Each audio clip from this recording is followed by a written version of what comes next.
السلام عليكم.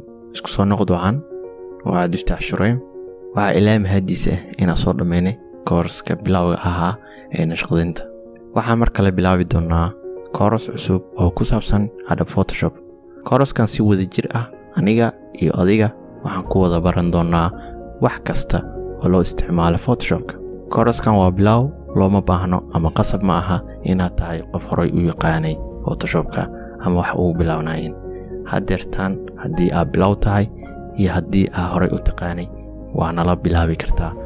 Course-kan waxa uu noqon doonaa mid ku salaysan projects kala duwan oo aan ka wada shaqayn doono.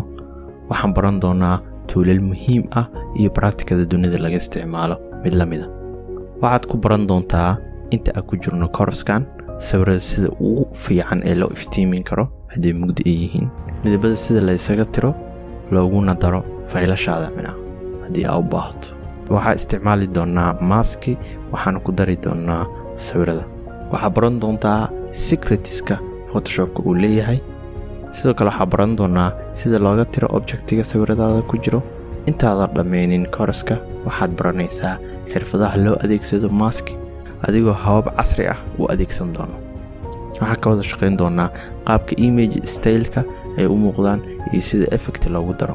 waxaa baran doonaa qayb xiisa gaar ah leh oo aad dadka cayilan oo kale tusaale aad kaga dhimi karto cayilka ama kaga jari karto calool hadii leeyihiin oo kale iyo wixii la mid. waxaa sameyn doonaa ugu dambeyn qayb muhiim ah oo aad muuqaalka ugu jeedaan, kaasoo ah in aad dhaladaas noo muuqata dirtaan aad ka dhigto wax real oo kale, biyo, buur, yani wax noocaas oo kale.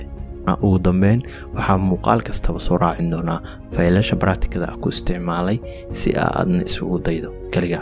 muuqaalka qaybtiisa hoose ee description-ka ama commentiga ugu horeeyo ayaa soo dhigi doonaa barta Telegram-ka, kaasoo ka heli doontaan faylasha practicada aad ku sameyn lahayn.